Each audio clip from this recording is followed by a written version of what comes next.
नमस्कार।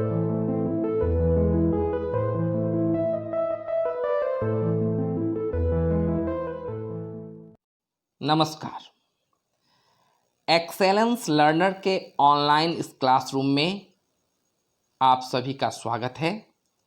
इस चैनल के माध्यम से हर एक दिन हम कुछ न कुछ नया चीज़ सीखते हैं, एक नया पाठ पढ़ते हैं।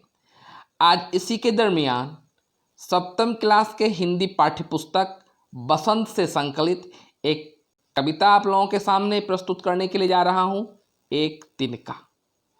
इस कविता के रचनाकार कवि हैं अयोध्या सिंह उपाध्याय हरिऔध। तो हरिऔध जी की यह कविता एक तिनका, इसकी व्याख्या होगी आप लोगों के सामने। आशा करता हूँ कि यह ताकि व्याख्या आप लोगों के लिए लाभदायक होगी। इस वीडियो को पूरी तौर पर देखेंगे। यह बहुत ही सुंदर कविता जो 3 पदों में 3 बंधों में संकलित है आपके पाठ्यपुस्तक बसंत में। मेरे प्यारे बच्चों, मैं इस कविता की व्याख्या करूं इसके पहले मैं आपसे रिक्वेस्ट करना चाहूँगा, तुरंत अभी का अभी हमारा यह चैनल एक्सेलेंस लर्नर्स आप सब्सक्राइब कर लें, जिन लोगों ने कि अब तक सब्सक्राइब नहीं किया है। और सब्सक्राइब करने के बाद यह जो बेल आइकन है इसको क्लिक करना ना भूलें, ताकि जब कभी भी मैं यहाँ से कुछ अपडेट करूँ इसकी जानकारी तुरंत आप लोगों के पास पहुंच जाए। ठीक है। और जिन्होंने कि मेरे चैनल को सब्सक्राइब कर लिया है उनसे मेरी रिक्वेस्ट होगी, अधिक से अधिक मात्रा में शेयर करें। यह चैनल आपका है, इस चैनल का दायरा, इसका क्षेत्रफल बढ़ाने में आपका सहयोग होना ज़रूरी है। ठीक है, चलिए अब इस कविता के व्याख्या शुरू होती है। यह कविता जो मैंने कहा अयोध्या सिंह उपाध्याय हरिऔध के द्वारा लिखित है।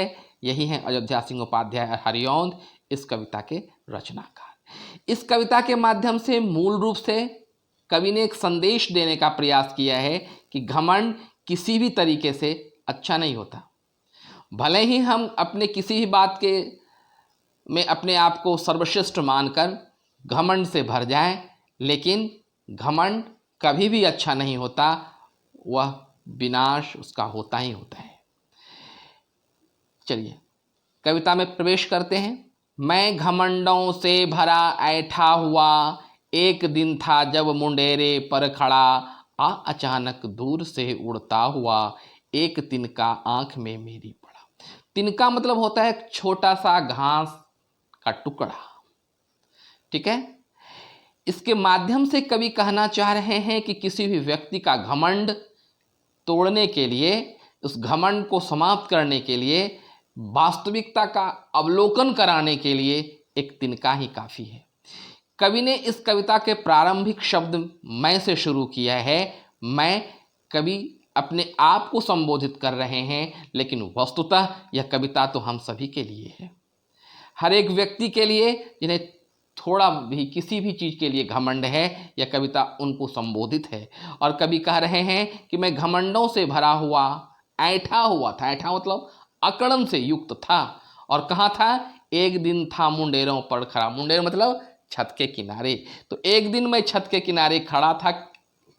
मेरी अवस्था कैसी थी?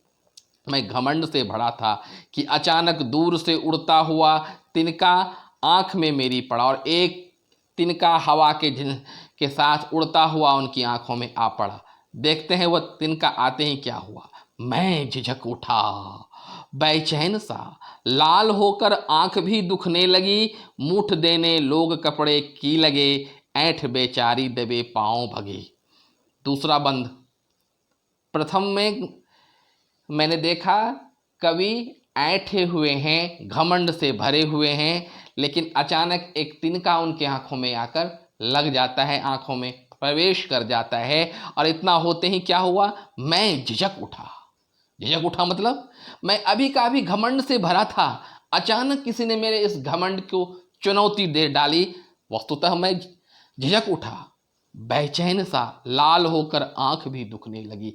आंखें लाल होना 2 अर्थों में यहाँ पर प्रयुक्त हुआ है। एक तो आंखें लाल होना मतलब होता है क्रोधित होना, दूसरा आंख में जब तिनका आया तो उससे इनकी आँखों का रंग लाल हो गया, चूँकि वह दुखने लगा था। इसलिए दो अर्थों में इसका हम प्रयोग समझ सकते हैं कि कवि झिझक उठे जब उनके अहम पर, उनके घमंड पर, उनके ऐंठन पर एक प्रहार हुआ, तो वे झिझक उठे और गुस्से से उसकी आंखें भी लाल हो गई, दुखने लगी। और तब लोग मूठ देने लोग कपड़ों की लगे। मूठ मतलब एक छोटी सी पोटली या कपड़े का एक कोना, एक छोटा किनारा लगाकर आंख से जो इनका तिनका पड़ गया था उसे निकालने का प्रयास कर रहा है। इसलिए कवि लिख रहे हैं, मूठ देने लोग कपड़े की लगे, ऐंठ बेचारी दबे पांव भगी। और जब लोगों का सहयोग उन्हें चाहिए था, क्योंकि जो व्यक्ति घमंड से परिपूर्ण हो जाता है, घमंडी व्यक्ति अपने आप को समाज से अलग कर लेता है। वो समझता है कि उसके जैसा कोई है ही नहीं, लेकिन एक तिनके के कारण आज उसे लोगों की सहायता की आवश्यकता पड़ गई। और इसके लिए ऐंठ जो थी उनकी जो घमंड थी, दबे पांव भगी। तो दबे पांव भागना भी एक मुहावरा है, जिसका मतलब होता है चुपके से भाग जाना, किसी को यह एहसास न होने देना कि मैं भाग रही हूँ चाहे भाग रहा हूँ। तो जब लोगों का सहयोग उन्हें मिला, वह भी अनायास, आवश्यकता नहीं पड़ी, तो उस समय उनका जो ऐंठन थी, उनका जो घमंड था, वह दुम दबाकर भाग खड़ी हुई। आगे देखें कभी क्या कहता है। जब किसी ढब से निकल तिनका गया, तब समझने यूं मुझे ताने दिए, ऐंठता तू किस लिए इतना रहा, एक तिनका है बहुत तेरे लिए। जब किसी ने ढब भी यहाँ बहुअर्थी शब्द के रूप में प्रयुक्त है। ढब मतलब तरीका और ढब मतलब एक आवाज़ होती है। कवि उस तिनके से इतने आहत हो गए थे कि वह तिनका जो ही उनके आंख से निकला कि एक ध्वनि सी उनके कान में सुनाई पड़ी, वह ध्वनि ढब सी थी। तो कवि कह रहे हैं, जब किसी ढब से तिनका गया, जब किसी भी प्रयोजन से, किसी उपाय से वह तिनका निकला, या तो उसकी आवाज़ उनके कानों में पड़ी, और तब उनको समझ में आ गई। उनके समझ ने जो सीख उन्होंने आज ली, वह सीख ने एक ताना देते हुए उनको कहा, तू अब तक ऐंठता तू किस लिए इतना रहा, किस चीज़ का घमंड था तुझे। अरे मूर्ख, तेरे घमंड को तोड़ने के लिए तो एक तिनका ही काफ़ी है। वस्तुतः घमंडी की ऐसी ही हालत होती है। इस कविता में अपना एक उदाहरण लेते हुए, अपने आप को प्रस्तुत करते हुए, कवि ने हम सभी लोगों को एक पाठ पढ़ाया है कि घमंड कभी भी नहीं करना चाहिए। घमंड का अंत बड़ा ही बुरा होता है। घमंड हमारे प्रगति के मार्ग में बाधक है, हमारे व्यक्तित्व के निखार में बाधक है। घमंड सब तरह से त्याज्य है, यह बात कवि कह रहे हैं। और किसी भी घमंड को खत्म करने के लिए एक तिनका ही काफ़ी हो सकता है। इसलिए कदापि हमें घमंड नहीं करनी चाहिए। बहुत ही अच्छी यह कविता है, सीख से भरी हुई। मेरे बच्चों और YouTube को देखने वाले मेरे व्यूअर्स, अब यह आपकी बारी है।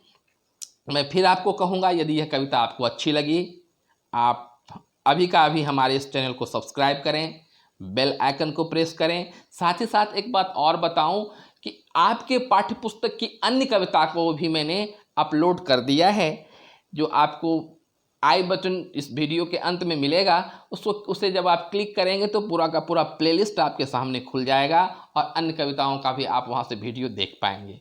इसके अलावा यदि आपको कुछ और भी जानकारी चाहिए, किसी अन्य विषयों की भी जानकारी, या इस कविता में के बारे में कुछ और भी आपको जानना शेष रह गया है, तो जाकर कमेंट बॉक्स में अपनी बातों को लिखकर हमें संप्रेषित करें। मैं तत्क्षण आपके समस्याओं को समाधान करने का प्रयास करूँगा। आज के पाठ में इतना ही। मिलते हैं अगली बार नए पाठ, नए व्याख्यान के साथ। तब तक के लिए आप सभी को बहुत बहुत धन्यवाद।